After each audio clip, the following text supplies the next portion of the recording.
अस्सलाम वालेकुम फ्रेंड्स, मेरा नाम है मोहम्मद यूसुफ और आप देख रहे हैं मेरा यूट्यूब चैनल मिस्टर ट्यूटर और जिस पर मैं आपका बहुत दिल से इस्तकबाल करता हूं। स्टूडेंट्स, मैंने जैसा कि अपनी पिछली वीडियो में आपको बताया था बुक कीपिंग और अकाउंटिंग के डिफरेंस के बारे में कि अकाउंटिंग और बुक कीपिंग में क्या डिफरेंस है। थोड़ा सा ब्रीफली मैं आपको हमेशा की तरह जैसे मैं बताता हूँ मैं थोड़ा सा बताना चाहूँगा। जो मेरी पिछली वीडियो मिस कर गए हैं वो प्लीज़ मेरा पिछला वीडियो जाके ज़रूर देखें, आपको अच्छा लगेगा। और मैं थोड़ा सा बता देता हूँ बुक कीपिंग और अकाउंटिंग के बारे में। बेसिकली बुक कीपिंग और अकाउंटिंग में फ़र्क क्या है कि बुक कीपिंग एक पार्ट है, अकाउंटिंग का प्रोसेस है, बहुत बड़ा है। और बुक कीपिंग रिकॉर्ड करने पर ट्रांजैक्शन को, फाइनेंशियल ट्रांजैक्शन को ख़त्म हो जाती है इन शॉर्ट। और अकाउंटिंग जो है और आगे के स्टेप्स को फॉलो करती है। बुक कीपिंग के बाद और आगे की चीज़ें होती हैं, एनालिसिस होता है, क्लासीफाइंग होती है, उसको समराइज़ किया जाता है, इंटरप्रेट द रिजल्ट्स। आज की इस वीडियो में मैं आपको बताना चाहूँगा अकाउंटिंग के ऑब्जेक्ट्स के बारे में। किसी भी प्रोसीजर, कोई भी प्रक्रिया, कोई भी प्रोसेस जब स्टार्ट होता है उसको जाहिर है किसी ऑब्जेक्ट की वजह से ही स्टार्ट किया जाता है। बिना मकसद तो इंसान भी दुनिया में नहीं आया। जैसा कि आप जानते हैं अल्लाह ने इंसान को भी बेमकसद पैदा नहीं किया कि आए दुनिया में पैदा हुए और खाया पिया, ऐश किया, बूढ़े हुए, मौत आ गई और चले गए। नहीं, ऐसा नहीं है। हर किसी चीज़ के पीछे कोई ना कोई मकसद ज़रूर होता है दोस्तों। तो आज इस वीडियो में मैं आपको अकाउंटिंग के बारे में, अकाउंटिंग ऑब्जेक्ट्स के बारे में बताऊंगा। आइए स्टार्ट करते हैं। ऑब्जेक्ट्स ऑफ अकाउंटिंग में first point is maintaining systematic records of transactions. देखिए, ऐसा होता है कि जब हम कोई चीज़ स्टार्ट करते हैं तो हमें उसके अलिफ बे के बारे में नहीं पता होता है, लेकिन फिर धीरे धीरे शुरू में वो चीज़ें नहीं लगती हैं, फिर धीरे धीरे वही रिपीटेडली हमारी टर्म्स हमें सुनने को मिलती हैं और हम उसके बहुत हैबिचुअल हो जाते हैं। ऐसे ही बार बार यहाँ पे भी वही पोजीशन रहती है हमारी कि maintaining systematic records of transactions. ये जो वर्ड है वो आपको बार बार सुनने के लिए मिलेगा। ट्रांजैक्शन सुन सुन के भी आप इतना ज़्यादा हैबिचुअल हो जाएंगे कि आपको समझ आ जाएगा कि हाँ जी ट्रांजैक्शन क्या है। तो यही होता है कि जब हम किसी चीज़ की प्रैक्टिस करते हैं या उसे बार बार सुनते हैं तो हम उसके बहुत हैबिचुअल हो जाते हैं। Maintaining systematic records of transaction में इसका मकसद, अकाउंटिंग का मकसद पहला यही है कि जो फाइनेंशियल ट्रांजैक्शंस हैं उनको सिस्टमैटिक वे में रिकॉर्ड करना। सिस्टमैटिक उसको एक रूप दे देना। किसी भी प्रक्रिया को, किसी भी एक्टिविटी को, जैसे अब लेन देन हुआ, भाई हमने जाके बाज़ार से सामान ख़रीदा, हमने बाज़ार से जाके कुछ भी ख़रीदा तो उसको एक फाइनेंशियल ट्रांजैक्शन कहा जाता है। फिर उसको हम एक तरतीब देते हैं, उसको रिकॉर्ड करते हैं अपनी किताबों में। इस तरह maintaining systematic records of transaction आपकी समझ में आ गया होगा। Second step is ascertaining profit and loss. Ascertaining profit and loss का मतलब यहाँ वही है कि अकाउंटिंग का जो ऑब्जेक्ट है वो क्या है। देखिए, मैं आपको बताता हूँ। फ़र्ज़ कीजिए एक कंपनी है। अब कंपनी जो है काम कर रही है, जाहिर है वो बेमकसद तो कर नहीं रही है। जैसा मैंने बताया हर चीज़ का मकसद होता है, तो वो काम कर रही है प्रॉफिट गेन करने के लिए। लॉस तो एक सूरत हालात है कि लॉस हो गया, तो प्रॉफिट और लॉस। अब प्रॉफिट, कंपनी प्रॉफिट में जा रही है, उसको कैसे पता चलेगा? कोई कान में आके तो बताएगा नहीं कि जी आपको प्रॉफिट हो गया भाई, या कोई जो है न्यूज़ में आ जाएगा ऐसा ही, मतलब ऐसा नहीं है। तो कैसे पता चलेगा? उसको अकाउंट्स के ज़रिए से, फाइनेंशियल स्टेटमेंट्स के ज़रिए से, प्रॉफिट एंड लॉस स्टेटमेंट के ज़रिए से। तो प्रॉफिट एंड लॉस, जैसा कि मेरी अकाउंटिंग की डेफिनेशन कहती है, accounting is a process of recording the financial transaction of a business और organisation. It also includes the process of summarising, analysing and reporting of these transaction in financial statement. पूरा definition मैं इसलिए बार बार बोलता हूँ ताकि आपको ये डेफिनेशन रट जाए, आपके दिमाग में पिर जाए। क्योंकि अगर ये आपके दिमाग में पिर जाएगा तो आपको आगे की पिक्चर समझ में आने लगती है। Ascertaining profit and loss, objects of accounting में इसका सेकंड ऑब्जेक्ट है प्रॉफिट एंड लॉस को असर्टेन करना। क्या है कि एक स्टेटमेंट होता है, समराइजिंग जब हम करते हैं तो उसके अंदर कुछ क्लासिफिकेशन के बाद कुछ समराइजिंग रिपोर्ट्स तैयार होती हैं जिनको हम trading and profit and loss का नाम देते हैं। तो students, trading and profit and loss क्या होता है कि trading and profit and loss account is that account where we show are stock purchases, sales, and from the trading account we get the gross profit or loss, and this gross profit will transfer to the profit and loss account. From the profit and loss account, from the transferred gross profit, we deduct all the indirect cost of our business, then we'll get the profit and loss, profit or loss, whatever we get. Did you get it, students? तो ये एक statement होता है जो ये show करता है कि प्रॉफिट हो रहा है या लॉस हो रहा है। वो कैसे बनता है, वो अकाउंट्स का एक पार्ट है। तो अकाउंटिंग का एक पार्ट हो गया ascertaining the profit and loss account, इसका ऑब्जेक्ट इस तरह से। उम्मीद है कि आपकी समझ में ये पॉइंट आ गया होगा। Third point is ascertaining the financial position. As I told you about profit and loss statement, similarly we prepare the financial position. I am talking about the balance sheet. Balance sheet is that statement where we show our assets and liabilities. आगे की videos में जाके I'll tell you about these terms, liabilities, assets, capital. आपकी समझ में नहीं आ रहा होगा शायद अभी। तो बैलेंस शीट जो है हमारी वो स्टेटमेंट होती है जो किसी भी कंपनी का, किसी भी ऑर्गेनाइजेशन का चिट्ठा खोल देती है कि उसकी कितनी जिम्मेदारियां हैं, कितनी उसकी एसेट्स हैं, कितनी लायबिलिटीज़ हैं, कितनी उसकी कैपिटल है, कितना उसको लेना है बैंक से, कितना देना है, एंड ऑल दैट। तो ascertaining the financial position, balance sheet कैसे बनती है, इसी अकाउंटिंग का ही प्रोसीजर है। पूरी प्रोसीजर जो है स्टार्टिंग से चलता हुआ आता है, समराइज होता है और फिर उसकी ये पोजीशन हमारे सामने आती है। तो फाइनेंशियल पोजीशन को जानना अकाउंटिंग का एक मकसद हो गया। फाइनेंशियल पोजीशन को किसी भी बिजनेस की जानना अकाउंटिंग का एक मकसद हो गया। तो is that clear? Fourth point is assisting the management. Students, जैसा कि मैंने अपनी लास्ट वीडियो में आपको बताया था मैनेजमेंट के बारे में, वहाँ पे हमारी 3 टाइप की अकाउंटिंग्स हैं। फाइनेंशियल अकाउंटिंग है, कॉस्ट अकाउंटिंग है, मैनेजमेंट अकाउंटिंग है। फाइनेंशियल अकाउंटिंग और कॉस्ट अकाउंटिंग पे मैनेजमेंट अकाउंटिंग डिपेंड्स करती है। Management accounting totally depends on financial accounting and cost accounting. तो मैनेजमेंट जो है तब तक कोई रिज़ल्ट नहीं निकाल सकता जब तक वो फाइनेंशियल पोजीशन को किसी कंपनी की ना देख ले। अगर उनके पास profit and loss statement and balance sheet नहीं होगी तो वो कोई भी रिज़ल्ट नहीं निकाल सकते आगे फ्यूचर के बारे में। स्ट्रेटजीज़ जो उन्हें बनानी है या उन्हें प्रॉफिटेबिलिटीज़ देखनी है किसी कंपनी की, फाइनेंशियल पोजीशन को देखते हुए ही वो किसी कंपनी का प्रॉफिटेबिलिटी या आगे की स्ट्रेटजीज़ को मेंटेन कर सकते हैं। Without that they can not do anything. Assisting the management is object इस तरह से अकाउंटिंग का है। उम्मीद है आपकी समझ में आया होगा। इसके बाद the last one is communicating accounting information to the users. पूरी मेरी डेफिनेशन का एक निचोड़ है ऑब्जेक्टिव्स, इसीलिए बार बार बोलता हूँ डेफिनेशन को बहुत अच्छे से समझें।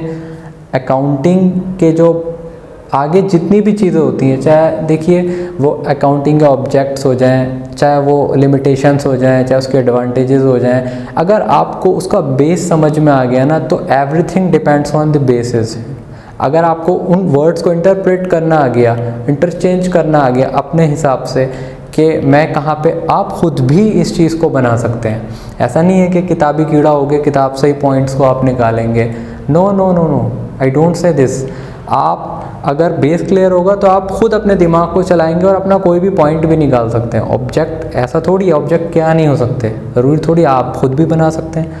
ये तो कम्युनिकेटिंग अकाउंटिंग इन्फॉर्मेशन, जब हमारे पूरे स्टेटमेंट्स प्रिपेयर्ड हो जाएंगे, प्रॉफिट एंड लॉस स्टेटमेंट हमारे सामने आ जाएगा, हमारे सामने ये आ जाएगा कि कंपनी का क्या प्रॉफिट है, क्या लॉस है, हमारे सामने ये आ जाएगा कि कंपनी की बैलेंस शीट क्या कह रही है, उसकी कितनी संपत्तियां हैं, उसकी कितनी देनदारियां हैं, उसके कितने डेटर्स हैं, कितने क्रेडिटर्स हैं, कितना कैश बैलेंस है, कितना बैंक बैलेंस है, कितनी एफए हैं, कितनी इन्वेस्टमेंट्स हैं, कितनी secured loans, unsecured loans, current liabilities, provisions, capital and all. तो जब वो सामने आ जाएगा तो लास्ट काम क्या होता है, communicating accounting information to users. अब एक छोटा सा स्टूडेंट्स आपके पास मैं क्वेश्चन करना चाहूँगा, यूज़र्स कौन है? किन यूज़र्स की बात कर रहे हैं? इन यूज़र्स को डिटेल में मैं अपनी वीडियो में आपको आगे बताऊंगा, बट ये यूज़र्स मैं वैसे ही छोटा सा बता देता हूँ। यूज़र्स कौन है, चलिए आप बताइए भाई। किसी मकसद के थ्रू ये अकाउंटिंग का प्रोसीजर चल रहा है, क्यों चल रहा है? ये फर्म के लिए चल रहा है। फर्म कौन है? फर्म जो कंपनी को चला रही है, उसके जो मैनेजमेंट है उनको इसकी ज़रूरत है, कस्टमर्स को इनकी ज़रूरत है, नॉर्मल एम्प्लॉयज़ को इनकी ज़रूरत है, एम्प्लॉयर्स को ज़रूरत है, क्लाइंट्स को ज़रूरत है, किसको ज़रूरत नहीं है? तो ये उन सारे यूज़र्स की बात कर रहा है, communicating accounting information to the users. तो मैंने आपको बताया अकाउंटिंग का ऑब्जेक्टिव्स के बारे में। अब उसके बाद मैं आपको बताऊंगा फंक्शंस ऑफ अकाउंटिंग के बारे में। तो स्टूडेंट्स, फंक्शंस ऑफ अकाउंटिंग कौन कौन से होते हैं, आइए देखिए। Maintaining systematic records. Maintaining systematic records का मतलब है जो भी फाइनेंशियल ट्रांजैक्शंस हैं कंपनी के, उसको सिस्टमैटिकली रिकॉर्ड करना। वही जो अकाउंटिंग की डेफिनेशन है, मैं दोबारा बोलूँगा आपको, वही डेफिनेशन पे डिपेंड करती हैं सारी चीज़ें। तो मेंटेन करना सिस्टमैटिक रिकॉर्ड्स को, इसका मेन फंक्शन है अकाउंटिंग का। तो अब मैं आपको थोड़ा सा इसको डेफिनेशन डिफ़ाइन करके बताना चाहता हूँ, फिर आप जाके बुक में अपनी डेफिनेशन चेक करिएगा। मेंटेनिंग सिस्टमैटिक रिकॉर्ड्स का मतलब है यहाँ पे to record the financial transaction and post them to the ledger, ultimately to prepare the final accounts is the primary function of accounting. आया समझ में? मेंटेनिंग सिस्टमैटिक रिकॉर्ड्स का मतलब हुआ, देखिए जब हमें पता चल जाता है कि फाइनेंशियल ट्रांजैक्शंस कौन से हैं जिनका ताल्लुक जो है रुपए से है, मनी से है, तो हम फिर उसको स्टार्ट करते हैं रिकॉर्ड करना। रिकॉर्ड करते हैं अपनी बुक्स में, क्लासीफाई करते हैं वगैरह वगैरह। वाउचरिंग होती है, फिर उसको जर्नल एंट्री के थ्रू हम रिकॉर्ड कर लेते हैं। रिकॉर्ड करने के बाद उनको we post them to the particular ledger, posting है, ये सब चीज़ें हमारी आगे आएंगी। तो अभी आप इसको बस सुन लीजिए। तो आगे जैसे जैसे स्टेप वाइज ये सारी जर्नल एंट्रीज और इसके अंदर लेजर पोस्टिंग्स होती हैं, फिर उसके बाद ट्रायल बैलेंस बनता है, बहुत सारी चीज़ें मैं वैसे ही बता देता हूँ थोड़ा सा। सबसे पहले जैसे वाउचरिंग है, वाउचरिंग करी, ठीक है। उसके बाद हमने इनको जर्नलाइज किया, जर्नल एंट्रीज होती हैं, बहुत ही मेन टॉपिक है। जर्नल एंट्रीज़ पे डिपेंड करती है अकाउंटिंग। अगर जर्नल आपके अच्छे होंगे, आप जर्नल एंट्रीज़ में मास्टर बन जाते हैं, तो आपको आगे और प्रॉब्लम बिल्कुल नहीं आने वाली। जर्नल एंट्रीज़ के बाद post them into ledger, post to ledger, इसको हम लेजर पोस्टिंग बोलते हैं। लेजर पोस्टिंग के बाद we prepare the trial balance, trial balance. Trial balance होता है जो हमारा लेजर पोस्टिंग से जो भी हमारे बैलेंसेस हम लोग निकाल कर लेकर आते हैं, जो फाइंड करते हैं, उनको हम we transfer to the trial balance on their nature, on the basis of their natures. Trial from the trial balance we prepare the final account, जिनको हम बोलते हैं trading and profit and loss account, and then we prepare the balance sheet of the company. तो ये है। तो अभी आप इसमें इतना ज़्यादा मत उलझिए, मैंने आपको बस थोड़ा सा इसके बारे में इसलिए बताया क्योंकि ये यहाँ पे जो पॉइंट आया था इसमें ये चीज़ छुपी हुई है थोड़ी सी, कि मेंटेनिंग सिस्टमैटिक रिकॉर्ड। तो इसका डेफिनेशन क्या हुआ students? To record, to prepare the record of financial transaction and post them to the ledger, ultimately to prepare the final record is the primary function of accounting. It is the primary function of accounting. Second, communicating the financial results. Accounting के जो records हैं उनको prepare होने के बाद हमारी position क्या निकल रही है, नेट प्रॉफिट है, नेट लॉस है, एसेट्स एंड लायबिलिटीज़ की क्या पोजीशन है, तो इन सब को कम्युनिकेट करना to the interested parties accounting का फंक्शन है। तो स्टूडेंट्स की डेफिनेशन क्या बनेगी? Accounting is used to communicate the financial information in respect of net profit and net loss, assets and liabilities etc. to the interested parties. उसके बाद third point is meeting legal requirements. Accounting की जो ये legal requirements की बात कही गई है उसका ताल्लुक़ है, देखिए जब हम लोग अपने रिकॉर्ड्स के लिए, अपने मकसद के लिए अपने रिकॉर्ड्स मेंटेन करते हैं जिसमें बहुत सारे लोग इन्वॉल्व होते हैं, बहुत सारे यूज़र्स हैं उसके। पहला तो एम्प्लॉई है, भाई अपनी सहूलत के लिए अपने अकाउंट्स को मेंटेन कर रहा है, एम्प्लॉयज़ के लिए भी उसके वो चीज़ें यूज़फुल हैं, फिर हमारे जो क्लाइंट्स हैं उनको भी वो चीज़ बहुत यूज़फुल रहती हैं, ठीक है। और जो मैनेजमेंट हमारा काम कर रहा है, जो डे बाय डे स्ट्रेटजीज़ को बना रहा है और कंट्रोल कर रहा है, कॉस्ट कैसे कम की जाए, मार्केट को स्टडी कर रहा है, किसकी बेस पे कर रहा है? वो सारी अकाउंट्स की बेस पे कर रहा है। ऐसे ही कुछ ऐसी लीगल चीज़ें हैं जो अथॉरिटीज़ हैं, जैसे कि हमारा जीएसटी है, सेल्स टैक्स है, इनकम टैक्स है और कंपनीज एक्ट हैं, वहाँ पे भी कुछ ऐसी रिपोर्ट्स होती हैं जिनको हम कभी रिटर्न का नाम देते हैं, कभी कोई रिपोर्ट सबमिशन होती हैं। तो इसके लिए कितनी यूज़फुल है? तो ये एक अकाउंटिंग का एक फंक्शन हो गया ना कि depends on our accounting, we submit these types of returns like ITR, GSTR and all।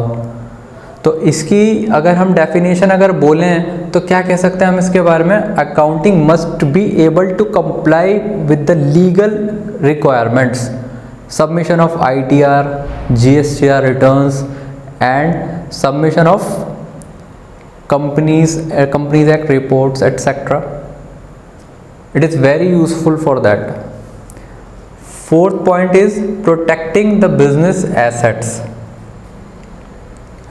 जो हमारी एसेट्स हैं उनकी क्या पोजीशन है, घट रही है, बढ़ रही है, उनका प्रॉपर रिकॉर्ड रखा जा रहा है, पता लगाया जा रहा है कि हमारी एसेट्स डेप्रिशिएट किस हिसाब से हो रही है, एंड ईयर एंड पे क्या पोजीशन निकल रही है, after the deducting depreciation what is the value of our assets, we can get it through our accounts. तो प्रोटेक्टिंग द बिजनेस एसेट्स हम कह सकते हैं कि accounting prepare the proper record of assets which assist to the management to exercise the proper record over them।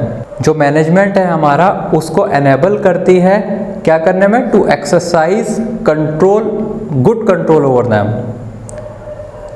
Fifth point is assistance to management.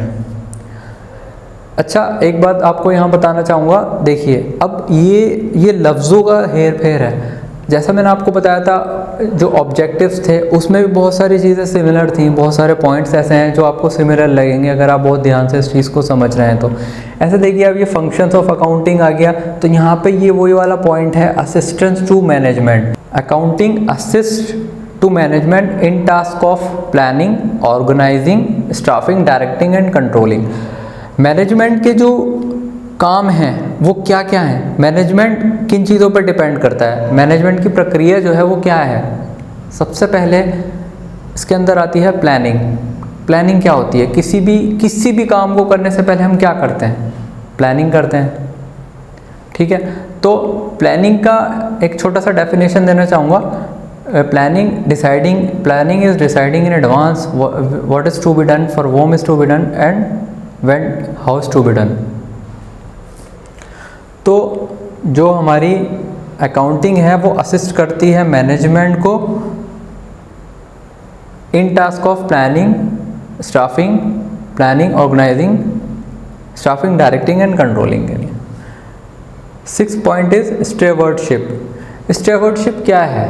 देखिए stewardship से हमारा जो कहने का मतलब है वो है कि जो हमारा जो मैनेजमेंट नहीं, जो हमारे जो डायरेक्टर्स हैं और जो हमारे ट्रस्टी हैं वो चाहते हैं, वो ये एक्सपेक्ट करते हैं कि वो सबसे बेहतर ट्रस्टी या ट्रस्टेबल डायरेक्टर्स और ट्रस्टी बनने।